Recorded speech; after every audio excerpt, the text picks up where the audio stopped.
datang seorang jamaah menemui saya, Ustadz Somad, saya kena penyakit insomnia, nggak bisa tidur malam. Jam 2 malam mata saya masih berkedip-kedip. Bismika Allahumma ahya wa amut, nggak mempan. Sebabnya apa Pak? Sebabnya saya beli tanah. Setelah beli tanah, tanam kelapa sawit, dipupuk, dijaga, 3 tahun berbuah.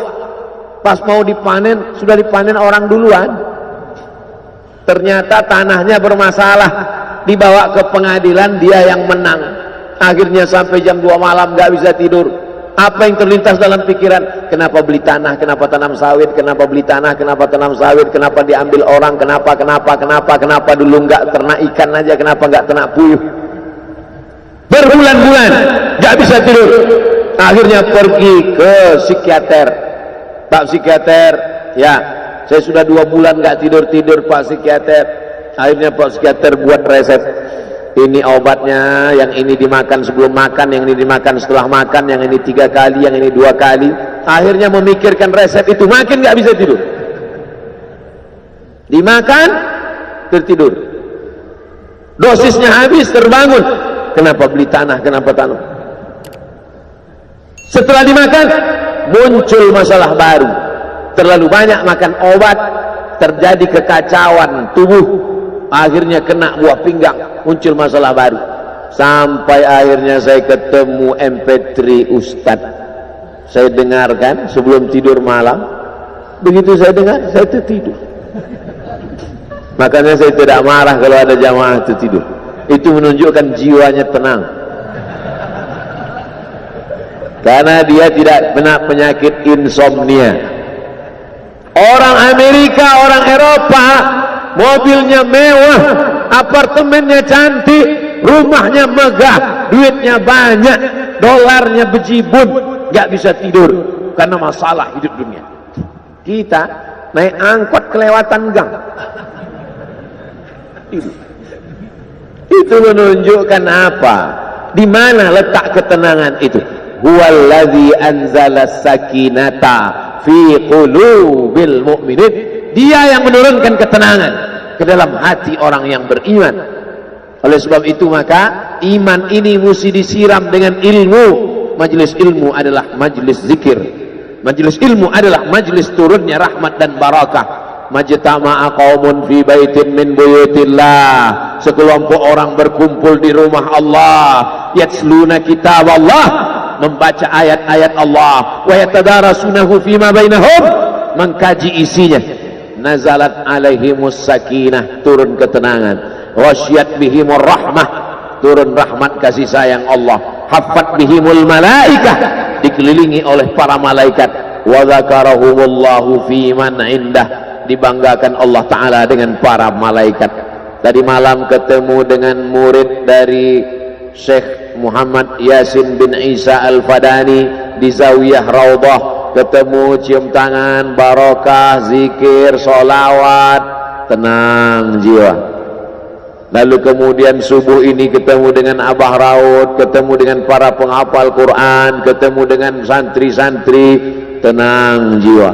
Tidak ada yang menenangkan jiwa ini selain daripada majlis zikir, majlis ilmu.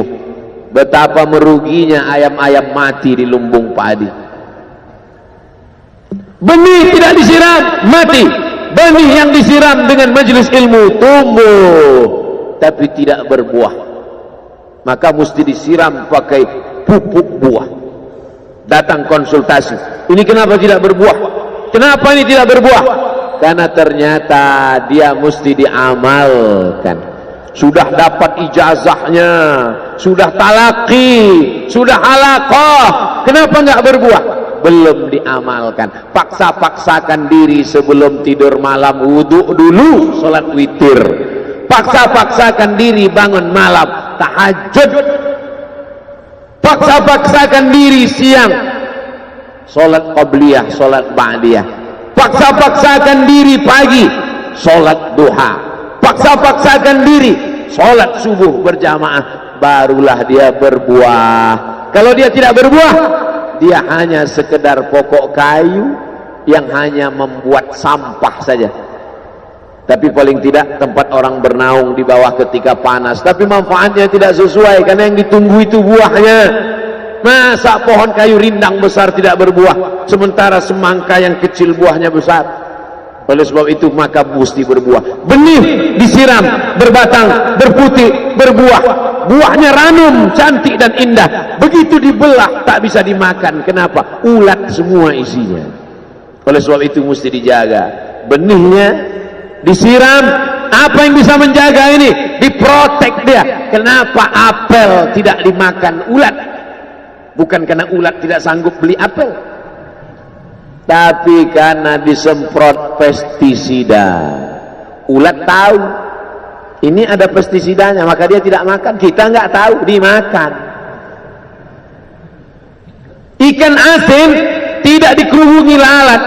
Tidak ada satupun lalat yang hinggap di ikan asin. Kenapa? Karena lalat tahu ikan asinnya pakai formalin. Manusia nggak tahu. Pintar mana manusia dari lalat? Jangan jawab. Akhirnya orang makan, menumpuklah pestisida dan formalin dalam darah. Apa namanya? CANCER, cancer. Karena dia tidak larut dalam tubuh. Yang lain-lain larut. Makanan-makanan larut menjadi energi, menjadi sampah, dibuang menjadi kotoran. Sama seperti daun, kalau jatuh ke tanah larut menjadi pupuk. Tapi plastik tidak larut, maka plastik sampah bertebaran. Oleh sebab itu maka ini mesti dijaga. Apa yang bisa menjaga buah apel supaya tidak berulat? Jagalah dia dengan ikhlas. Kamu kenapa enggak ke masjid? Saya kalau ke masjid riak, maka saya enggak ke masjid biar ikhlas. Tarkul amal li ajlin nas riak. Kata Imam Fudail bin Iyad, tarkul amal li ajlin nas riak. Tidak jadi beramal karena takut dipuji orang, riak. Wal amal li ajlihim syirik. Beramal karena ingin dipuji orang, syirik. Kenapa kamu enggak pakai sorban? Takut dipuji orang, riak. Pakai saja sorban anak. Jangan takut dipuji orang. Pakai sorban, yakinkan dirimu. Baik. Ustaz, kenapa enggak pakai sorban? Ada masanya nanti pakai sorban. Tarkul amal li ajlin nas riak. Tapi beramal, tapi saya enggak tahan Pak Ustaz, dipuji orang. Luruskan. Karena pujian pasti akan selalu datang. La'atiyannahum min baini aydihim wa min khalfihim wa an aymanihim wa an syama'ilihim. Datang dari depan, dari belakang, dari kanan, dari kiri, dari dalam. Alladzi yuwaswisu fi sudur, dari dalam, dari depan, dari belakang, dari kanan, dari kiri, dari dalam, dari dua aspek, minal jinnati wan nas, dari yang zahir, dari yang batin, berdatangan dia. La ughwiyannakum, aku akan goda anak cucu Adam. Sampai kapan? Madamat arwahuhum fi ajsadihim. Selama roh masih bersemayam dalam jasad, selama masih hidup, dia terus menggoda. Kapan kita berhenti dari godaan ini? Nanti setelah terbaring, terbujur kaku, bahkan sampai mau sakaratul maut pun dia tetap menggoda. Itulah makanya orang berzikir tidak bisa digoda waktu sakaratul maut. Kenapa? Karena la ilaha illallah akan terngiang di telinganya. Subhanallah walhamdulillah wa la ilaha illallah wallahu akbar. Subhanallah walhamdulillah wa la ilaha illallah wallahu akbar. Kalau itu diucapkan sekali, 10 kali, 100 kali, 1000 kali, terngiang dia di telinga kita. Bahkan ketika kita mau tidur malam pun terngiang dia. Bahkan ketika kita mengigau di tengah malam pun itu yang terngiang. Maka saat mau sakaratul maut pun itu juga yang akan datang. Apa yang kau ucapkan, apa yang kau dengar, apa yang kau pikirkan, apa yang kau renungkan, itu yang akan datang waktu sakaratul maut. Seorang bapak sudah diponis dokter, panggil istrinya, panggil anaknya, bawa ini ke rumah,